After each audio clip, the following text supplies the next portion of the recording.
안녕하십니까. 2강 시작하겠습니다. 2강에서부터는 구체적으로 사례를 보면서 우리가 어떻게 돌볼 것인가에 대해서 하나하나 살펴보겠습니다.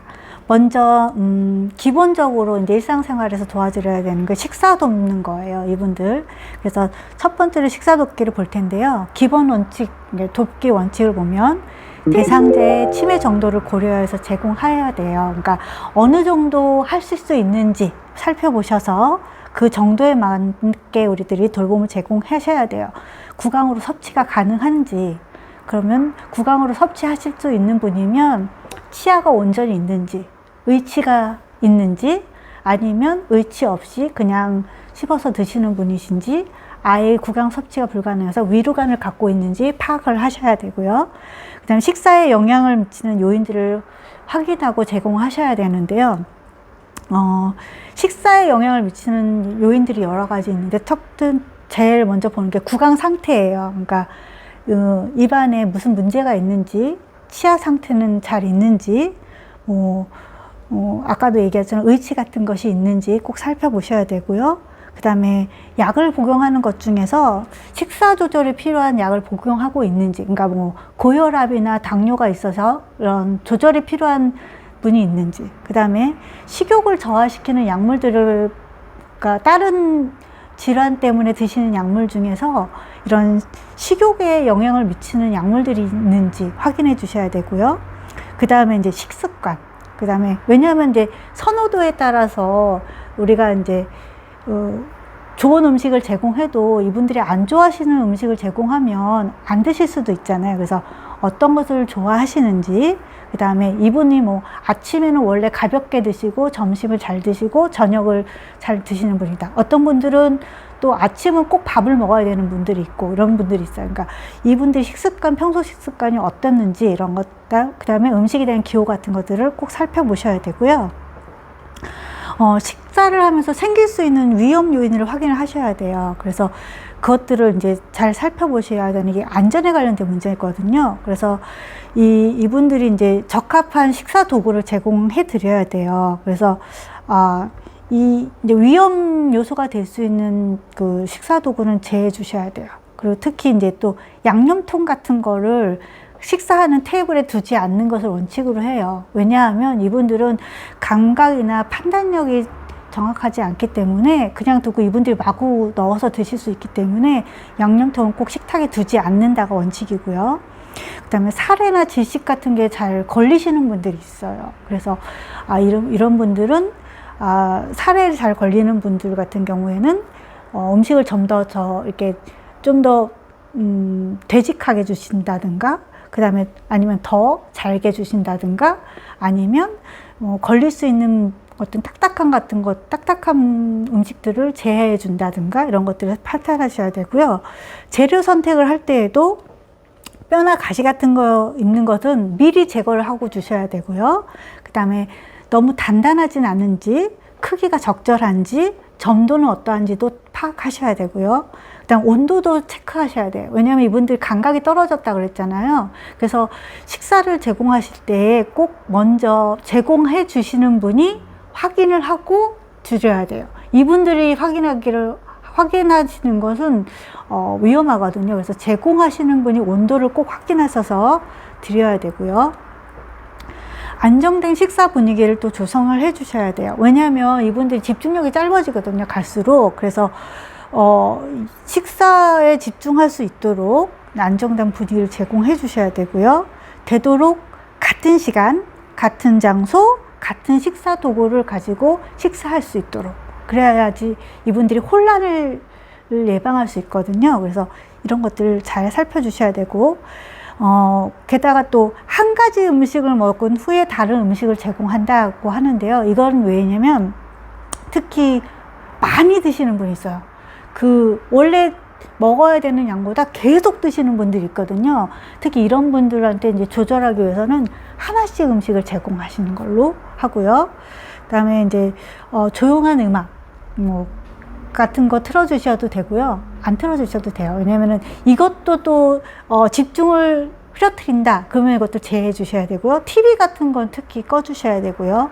게다가 이제 또 졸려하거나 초조해하는 경우에는 식사를 제공하지 않는 것을 원칙으로 해요. 졸려하시면 조금 있다가 좀 쉬시고 나서 드린다든가, 초조해하는 경우에는 이분들이 그걸 먹다가 이제 문제가 생길 수 있기 때문에 이때는 제공하지 않고 어느 정도 안정된 상태일 때 제공하는 것을 원칙으로 하고요. 섭취한 음식의 종류와 양을 정확히 기록하셔야 돼요. 이분들이 그냥 막 드시는 것 그냥 드리면 먹은 거 또 달라고 하시는 분들도 있거든요. 그래서 이제 칼로리가 오버되기도 하고, 어떤 분들은 거부하셔가지고 이게 너무 이제 영양 상태가 불균형해질 수도 있거든요. 그렇기 때문에 우리가 음식을 제공하면서 어느 정도 어떤 음식을 제공했는지 꼭 기록하셔야 되고요. 그래서 영양 불균형과 지나친 체중 변화가 있으면 안 돼요, 노인들은. 이게 정상 성인들에 비해서 노인들은 이런 거에 대해서 급격히 많이 나빠질 수 있거든요. 그래서 잘 살펴보셔서 이것을 정확히 기록하셔야 되고요. 그리고 정기적으로 체중을 체크할 수 있으면 꼭 체크하셔서 확인하실 수 있으면 좋겠습니다. 그리고 아까 우리가 이제 치매 대상자에게 적합한 식사 도구를 제공해 주어야 된다고 했는데요. 그러면 어떤 식사 도구가 적합한 것인가 보면 이분들에게는 이제 손잡이가 약간 크고 약간 무게감이 느껴질 수 있는 숟가락을 제공한다고 해요. 왜 그러냐면 이분들이 식사를 하다가 집중력이 흐려져서 내가 식사를 하고 있구나를 까먹을 수도 있어요. 그래서 내가 숟가락을 쥐고 있구나, 나 밥 먹고 있었지를 알 수 있게끔 숟가락 손잡이 약간 크거나 약간 무게감을 느낄 수 있는 숟가락을 제공을 하고요. 그리고 색깔이 있는 플라스틱 제품을 제공을 해요. 이분들에게는 유리 제품을 사용하지 않습니다. 위험할 수 있거든요. 그래서 색깔이 있는 플라스틱 제품을 사용하고요. 접시보다는 사발을 사용해요. 그러니까 납작한 것은 떠먹기가 불편하거든요. 그래서 되도록이면 좀 오목해서 이분들이 혼자 드실 수 있게끔 오목한 그릇을 제공을 하고요. 이분들이 스스로 물컵을 가지고 컵으로 물을 마실 수 있으면 컵을 제공하고요. 컵으로 잘 드시지 못할 때에는 빨대와 플라스틱 이런 덮개가 덮여있는 물컵이 있어요. 아이들이 사용한 것들을 보신 분들이 있을 거예요. 그거와 비슷한 것들인데요. 그리고 이런 것으로 되어 있는 물컵을 사용할 수 있게끔 해서 스스로 드실 수 있게끔 제공하고요. 턱받이보다는 앞치마를 제공하는 이유는 이분들이 표현을 잘 못하지만 자존감이라는 것은 있어요. 그리고 감정적인 것은 늦게까지 남아있거든요. 그래서 이분들이 수치감 같은 걸 느낄 수 있기 때문에 턱받이 같은 것보다는 차라리 옷처럼 보이는 앞치마를 입히는 것이 오히려 도움이 됩니다.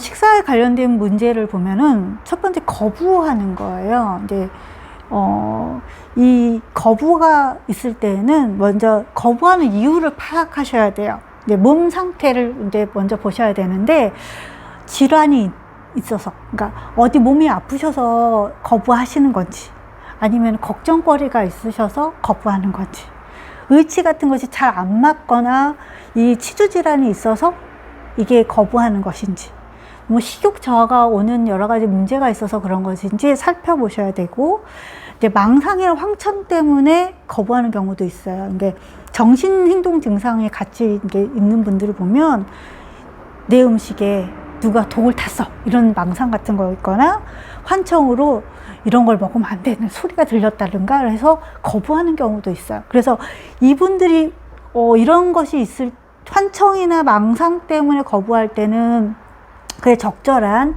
약물을 제공해야 되기 때문에 의사 선생님과 꼭 상의를 하셔야 되고요. 그 다음에 이분들이 또 다른 이유 중에 하나는 저희가 우리 모든 단계를 하나하나 자세히 나눈다고 했잖아요. 그러니까 식사를 하다가 다음 단계를 못 넘어가는 경우가 있어요. 그래서 이렇게 먹는 방법을 모르거나 도구 사용법을 잊어버렸다든가, 또한 음식에 대한 것을 인식하지 못하기 때문에 거부하는 경우가 있어요. 그래서 이유가 무엇인지 정확히 파악하셔야 되고, 또한 환경적인 변화도 있어요. 그러니까 늘상 어떤 분이 드리면 먹는데 이 사람이 주면 또 안 먹는 경우도 있거든요. 또 이런 갑작스런 이제 집에서 모셨다가 시설로 가신 경우에 장소가 바뀌어서 안 먹는 경우도 있고요. 그래서 어떤 환경적인 변화 때문에 거부하는지 꼭 파악하셔야 되고요. 거부하실 때 이제 어떻게 해야 되나 하면요. 강요하거나 강제로 먹이지 않는 것이 원칙이에요. 왜냐하면 이렇게 막 강압적으로 하면 더 거부할 수 있고, 나중에 식사를 도와드릴 때에 이 사람한테는 더 이제 거부감을 느낄 수 있기 때문에 강요하거나 강제로 먹이지 않습니다. 그래서 먹고 싶어 할 때 먹을 수 있게 하는 게 원칙이고요. 그 다음에 아니면 용기를 색깔을 바꿔본다든가, 식탁에서 먹던 것을 거실로 옮겨서 한번 드셔본다든가, 잠깐 이제 시간을 띄어서 조금 지나서 드셔보게 하신다든가, 아니면 사람을 바꿔서 권해본다든가 하는 방법으로 이렇게 해보시는 방법을 쓸 수 있고요.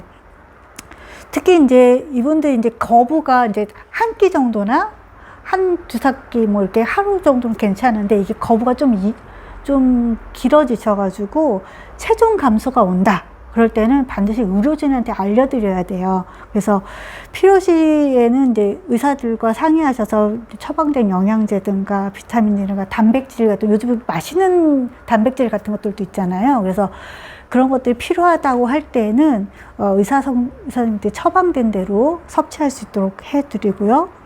만약에 이제 이런 체중 감소의 이유를 다 살펴봤는데도 알지 못하는 경우도 있어요. 그럴 때는 대상자가 평소에 좋아하는 음식들을 제공해서 이제 뭐라도 먹을 수 있게끔 하는 게 좋고요. 그 다음에 한 번 먹더라도 열량을 채울 수 있도록 걸쭉한 형태의 고열량 액체 음식을 제공하는 것이 좋습니다.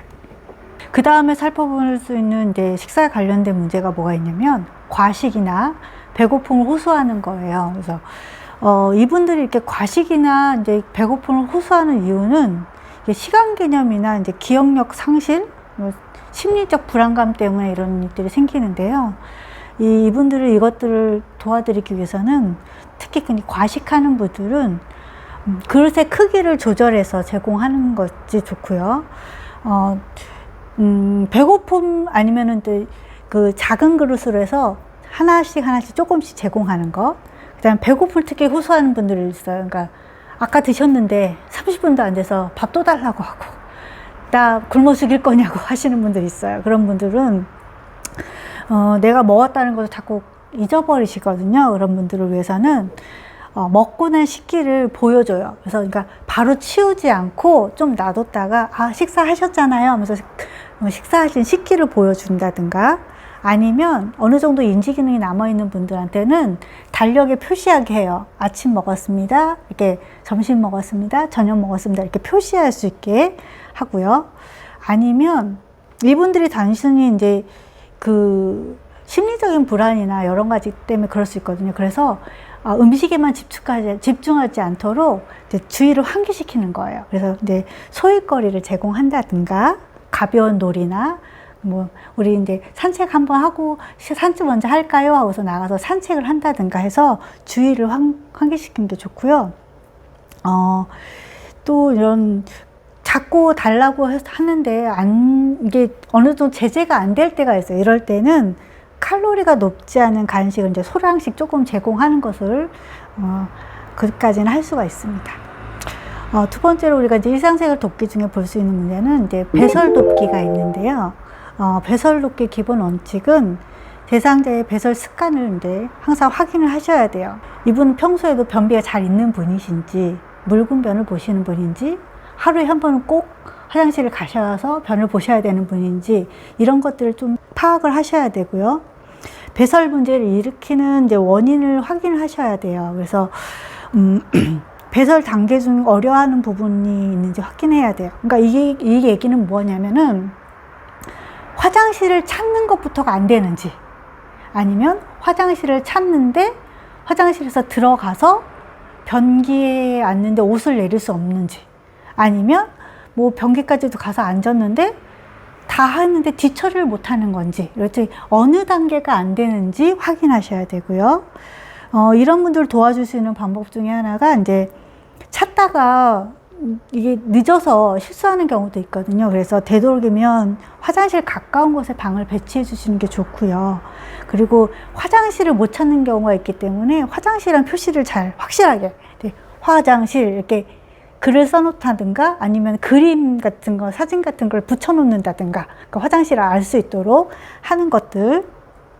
그 다음에 이제 이분들 이제 옷을 벗다가 실수하는 경우가 많거든요. 그래서 이제 입고 벗기 편한 옷을 제공하는 게 좋아요. 그래서 이제 이분들이 이제 갈수록 이게 손 동작도 어렵거든요. 그래서 이제 벨트나 끈, 뭐 단추 같은 거, 이런 거 풀기 어려운 것들은 이제 사용하지 않는 게 좋고요. 되도록이면 고무줄이나 벨크로라고 하잖아요. 우리 찍찍이라고 하는 거, 그런 거나 아니면 똑딱 단추 같은 걸로 되어 있는 옷을 제공하는 것이 좋습니다. 이분들은 이제 나중에 심해지면 이제 실금 같은 거 있기 때문에 기저귀를 사용하는 경우가 있는데요. 되도록이면 낮 시간 동안은 기저귀를 사용하지 않는 것을 원칙으로 해요. 왜냐하면 이 기저귀를 일찍 사용하게 되면 퇴화 속도가 더 빠르게 진행된다고 해요. 그래서 되도록이면 가능한 한 기저귀 사용은 최대한 늦추는 게 좋고요. 사용하게 되더라도 낮 시간 동안에는 사용하지 않는 게 좋아요. 이분들이 인지기능이 퇴화한다고 해도 감정적인 부분은 남아있는다 그랬잖아요. 늦게까지. 그래서 수치감 같은 거는 느낄 수 있거든요. 그래서 사용하지 않는 게 좋고요. 그 다음에 이제 이분들에게 안전한 환경을 제공을 해야 돼요. 이제 이분들이 화장실 가다가 문턱 같은 거 이분들이 이제 신체 활동도 이제 떨어지거든요. 문턱 같은 거 못 넘어가다가 너무 다치시는 분도 있어요. 그래서 화장실 문턱 같은 거, 그런 거 조절해 주셔야 되고요.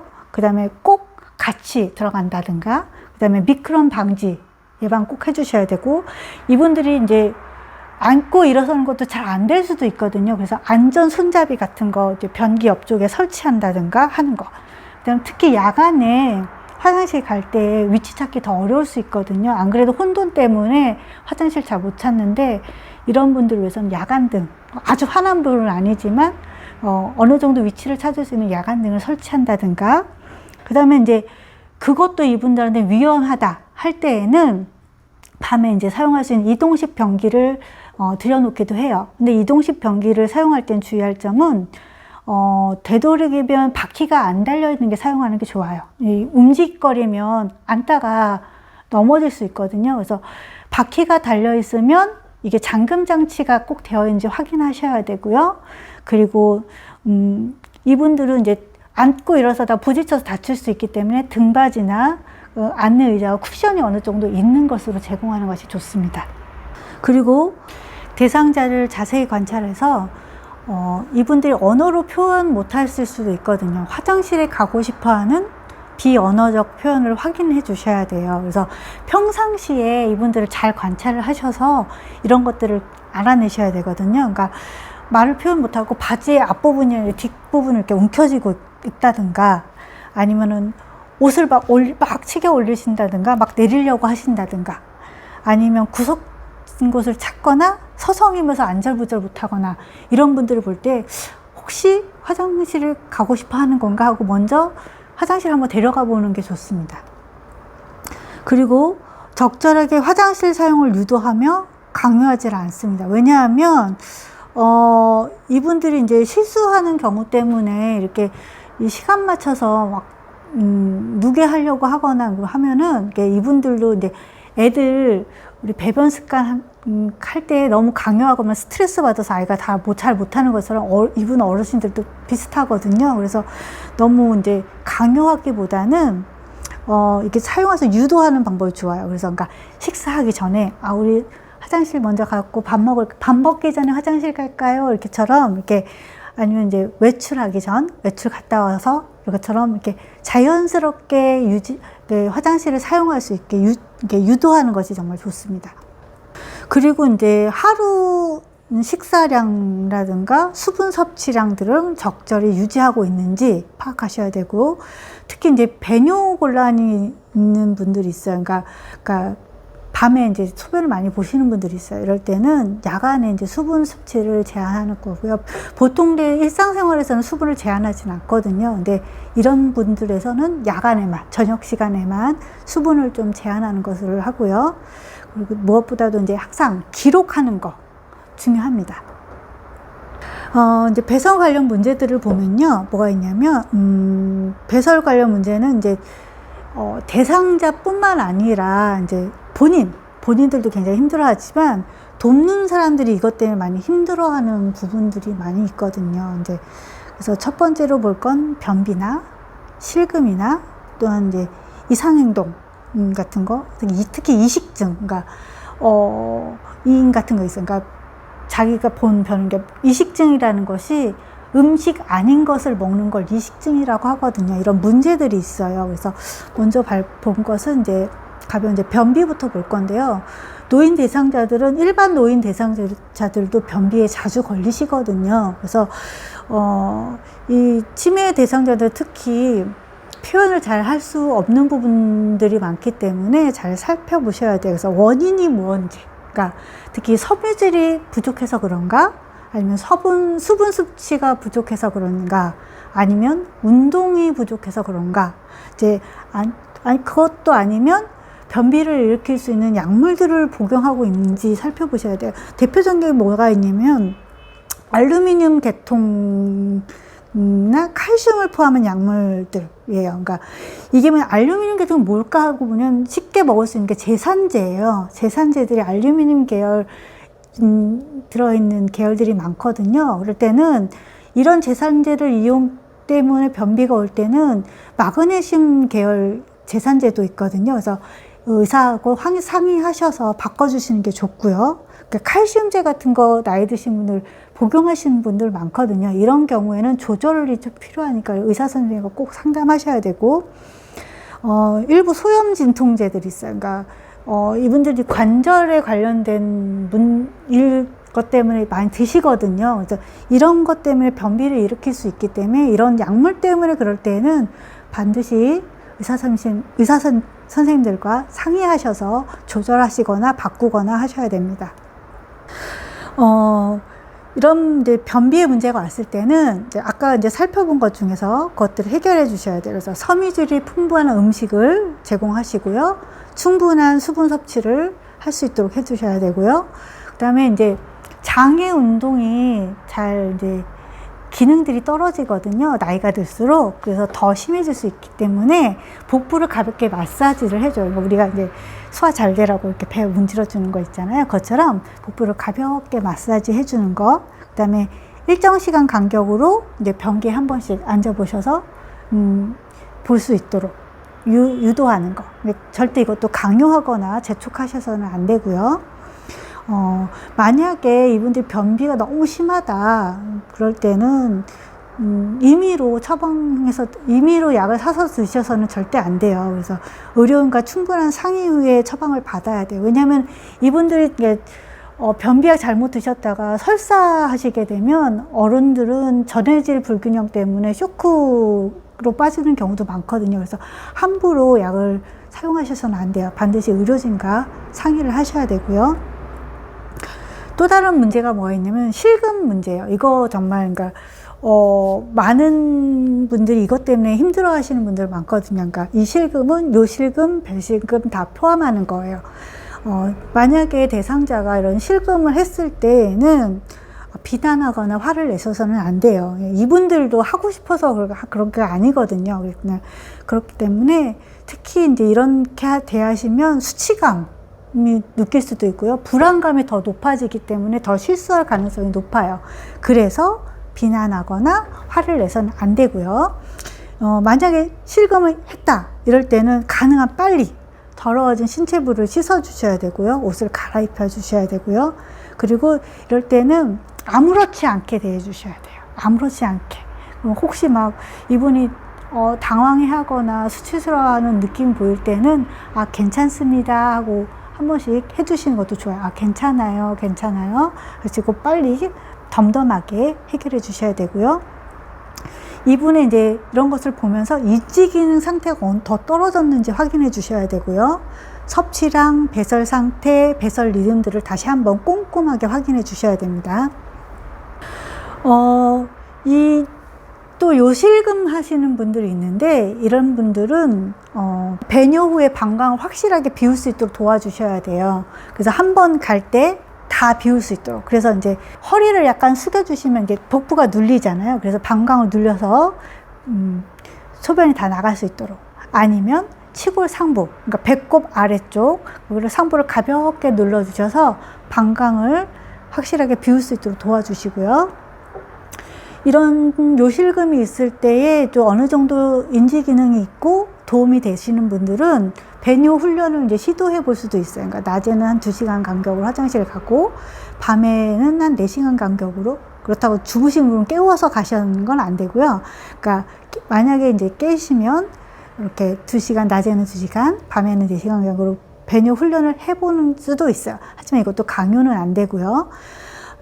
만약에 이런 요인들이 아니라 다른 요인에 의해서 이제 변실금이나 이제 설사를 일으키는 경우가 있어요. 이럴 때는 아까 얘기한 것처럼 뭐 약물 복용을 한다든가, 뭐 갑자기 식중독이 생겼다든가, 뭐 이런 게 생길 수 있어요. 그럴 때에는 의료인에게 반드시 알리고 원인을 파악하고 해결하셔야 돼요. 필요시에는 처방된 약을 복용하실 수 있고요. 섬유질 섭취를 조절해 주시면 됩니다. 그 다음에 이제 일상생활에서 우리가 도와주실 것들이 뭐가 있냐면, 개인위생이에요. 그러니까, 세수하고, 양치질하고, 목욕이나 샤워하는 거. 그래서 첫 번째 볼 것은 이제 구강위생이에요. 그래서, 이런 구강위생이 정말 중요한 이유는 치주염, 치석, 충치, 이제 폐렴 같은 걸 예방하기 위한 건데요. 치주염 같은 게 생기면 앞에 우리가 식사 도움, 우리가 할 때 본 것처럼 이런 것들이 있으면 식사에도 어려움을 겪을 수 있거든요. 그래서 이 치주염이나 치석 같은 게 잘 생기지 않도록, 그 다음에 충치 같은 거 있을 때도 씹기 어렵고 통증이 있기 때문에 식사를 거부하는 일이 생길 수 있거든요. 그래서 구강위생 신경 써주셔야 되고요. 이 폐렴 예방을 뭐냐면요, 이게 음식을 입에 넣고 안 삼키시는 분들이 있어요. 그래서 입안에 물고 계시는 분들이 있어요. 이런 물고 있다가 잘못해서 폐로 넘어가면 폐렴이 올 수 있거든요. 그래서 입안에 음식 같은 게 남아있는지 확인하기 위해서라도 구강위생을 꼭 신경 써 주셔야 돼요. 기본 원칙은 매일 식사 후에, 그 다음에 취침 전에 이 닦기를 할 수 있으면 꼭 해주시는 거예요. 그리고 이분들에게 이제 안전한 환경을 제공해 주셔야 되는데, 되도록이면 부드러운 칫솔 사용하셔야 되고요. 이분들은 치약 같은 거 우리 다 뱉지만 안 뱉을 수도 있거든요. 그래서 삼켜도 상관없는 어린이용 치약을 사용하는 걸 하시고요. 이분들이 양치하실 때에는 우리가 이제 되도록이면 이분들이 스스로 할 수 있도록 하셔야 된다고 그랬잖아요. 그래서 사용하시는 도구를 가지런히 순서대로 뭐 칫솔 들고 치약 들고 해야 되면 칫솔, 치약, 물컵 같은 거를 순서대로 사용할 수 있는 순서대로 놓아드려야 되고요.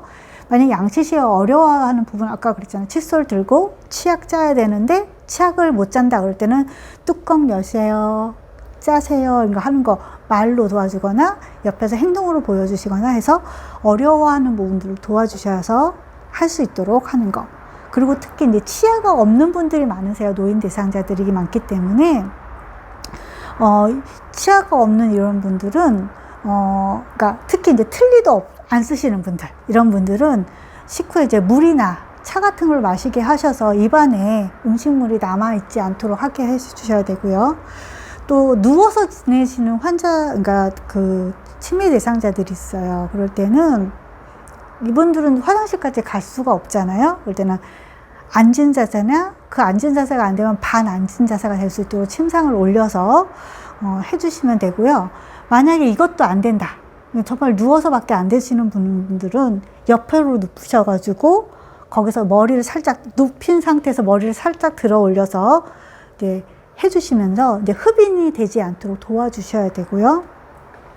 이거 만약에 누워 계신 분, 그럼 그 헹굴 때는 어떻게 헹구냐 하시는 분들이 있는데, 물을 위쪽으로 이렇게 흘려보내셔서 입안을 어느 정도 채워지면 컵을 밑으로 대요. 그러면은 볼이 눌리면서 물이 흘러나와요. 그래서 그런 방법을 사용하셔서 입을 헹궈주시면 되고요.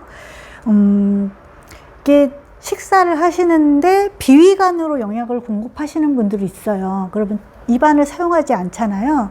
그렇더라고 하더라도 입안에 이제 침샘 같은 것도 있고 구취를 또 생기기 때문에 그런 분들도 구강위생을 꼭 신경 써 주셔야 돼요. 그래서 이런 분들은 이제 젖은 거즈 같은 걸 닦아 주신다든가 스펀지로 된 칫솔로 안에를 닦아 주시는가 해서 입으로 식사를 하지 않는 분들이라도 꼭 구강위생을 신경 써 주셔야 합니다. 그 다음에 이제 개인 위생 중에 볼 수 있는 게 이제 목욕이에요. 목욕이나 샤워 이제 같이 보는데요. 이건 이제 생각보다 대상자의 도움이 많이 필요하거든요. 근데 보면 목욕을 도울 때 되도록 조용히 부드럽게 대해 주셔야 돼요. 왜냐하면 이분들이 목욕은 욕실 안에서 하는 거잖아요. 흥분하게 되면은 욕실은 생각보다 위험할 수 있는 요소들이 많아요. 그러니까 좁기 때문에 부딪힐 수도 있고요. 미끄러져서 이제 넘어질 수도 있기 때문에 흥분하지 않도록 되도록 조용하고 부드럽게 대해 주셔야 되고요. 목욕을 강요하면 안 돼요. 이거 아까 이렇게 흥분하지 않도록. 그리고 목욕 과정을 단순화하셔야 돼요. 그래서 가볍게 빨리빨리 할 수 있도록 해주시고요. 일정 시간에 되도록이면 정해진 방법대로 그러니까 이걸 막 바꾸거나 하면 혼란이 온다 그랬잖아요. 그래서 일정한 시간에 일정한 방법대로 행해 주시면 되고요. 미끄럼 방지 꼭 해주셔야 돼요. 그래서 욕실 바닥도 해주셔야 되고요. 욕조 바닥에도 꼭 미끄럼 방지 매트 깔아주셔야 되고요. 대상자 욕조에 들어가기 전에 미리 이제 물을 조금 받아두셔야 돼요. 한 발목 높이 정도 물을 먼저 받아두셔서 물을 먼저 체크를 하셔요. 온도를. 그래서 확인한 다음에 그러니까 대상자가 욕조에 발을 디디고 앉으시면 그 다음에 서서히 물을 채워가요. 그래서 이런 분들 물을 많이 채우진 않아요. 허리 높이 정도까지 욕조에서 할 때 허리 높이 정도까지 채워서 채운 다음에 목욕을 해주시면 되고요. 목욕에 이제 필요한 물품은 미리 준비해 주셔야 돼요. 욕실에 들어가기 전에. 왜냐하면 이게 준비가 안 되면 대상자를 안에다 두고 나와야 되는 상황이 되는 거예요. 그러면 혼자 계시다가 어떤 사고가 발생할 수도 있기 때문에 욕실 물품들은 목욕이나 샤워를 하기 전에 미리 챙겨서 준비해 주셔야 돼요. 왔다 갔다 하지 않도록. 그 다음에 그래서 대상자가 욕실에 혼자 머무는 게 해서는 절대 안 됩니다. 그리고 욕조에 들어갈 때 이게 턱이 높잖아요, 욕조는. 그래서 반드시 옆에서 부축해 주셔야 되고요. 이 욕조 목욕이 안 되시는 분들 이제 샤워기만 있다. 그럴 때는 서서 하는 경우가 생각보다 이분들한테 이게 중심을 잘 잡기 어려울 수 있거든요. 이런 분들은 그럴 때는 이제 욕조 의자 있잖아요. 그러니까 미끄러지지 않는 의자, 목욕 의자를 놓고 거기에 앉아서 할 수 있게끔 해주시는 게 좋습니다. 이분들은 이제 도울 때요, 목욕을 하면서 이제 대상자가 할 일을 한 가지씩 제시를 해요. 그러니까 스스로 할 수 있게, 되도록 할 수 있는 부분 다 할 수 있게 해야 그랬잖아요. 그래서, 스펀지에 우리 거품 내세요 하는 것처럼, 그 다음에 이제 비누 올려놓으세요. 그 다음 몸에다 문지세요. 그랬잖아요. 하나씩 이렇게 제시를 해주시면 되고요. 만약에 이제 또 어떤 분들은 이제 욕조에 들어가는 거 거부하시는 분들 계세요. 그러니까 갑자기 이제 두려워하시는 분들이 계시거든요. 그럴 때는 물과 이제 친숙해질 수 있도록 도와주셔야 돼요. 그래서 바가지 같은 거나 대야 같은 거에다가 물을 좀 담아서 물장난을 하게 한다든가, 아니면 욕조에다가 이제 아이들 좋아하는 그런 거 있잖아요. 물 위에 띄워놓는 장난감 같은 것도 띄워놓으셔서 그거에 대한 흥미거리를 주셔서 이게 재밌다라는 것을 주셔서 그거에 대해서 거부감을 줄여주는 방법들을 사용하면 좋고요. 그런데도 불구하고 완강히 거부한다. 이럴 때는 위험해요. 굉장히 위험하기 때문에 혼자서 목욕을 시키지 않습니다. 굉장히 위험해요. 그래서 그럴 때는 시도하지 않고요. 특히 운동 실두증이 있는 분, 그러니까 자세를 제대로 못 잡는 분들 있잖아요. 이런 분들은 샤워보다는 욕조에서 앉아서 목욕하는 걸 원칙으로 하고요. 씻겨드릴 때는 노인 대상자들은 이렇게 접힌 부분들이 많거든요. 피부가 이제 늘어져 있기 때문에. 그래서 이 접힌 부분까지 잘 씻겼는지 꼭 확인해 주셔야 되고요. 닦이고 말리면서 피부 상태를 관찰하셔야 돼요. 그러니까 이 피부 상태를 관찰하는 게 굉장히 중요한 이유는 이분들이 갈수록 운동 능력이 떨어진다 그랬잖아요. 그래서 한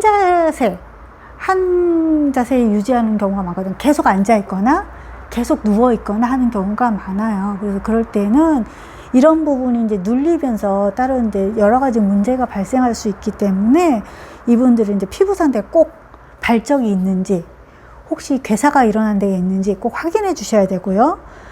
누워서 지내는 대상자는 어떻게 이제 세울 수 없기 때문에 침상에서 목욕을 해요. 그러니까 이 침상에서 한다는 목욕은 이제 타올 같은 데 물을 묻혀서 이렇게 닦여주는 거를 말해요. 그래서 이렇게 해서 하면서 특히 누워 지내시는 분들은 욕창 관리 신경 쓰셔야 돼요. 그래서 이렇게 잘 이렇게 자세를 뒤집어 가면서 이렇게 닦으시면서 어디 이제 피부가 벗겨진 데는 없는지, 색깔이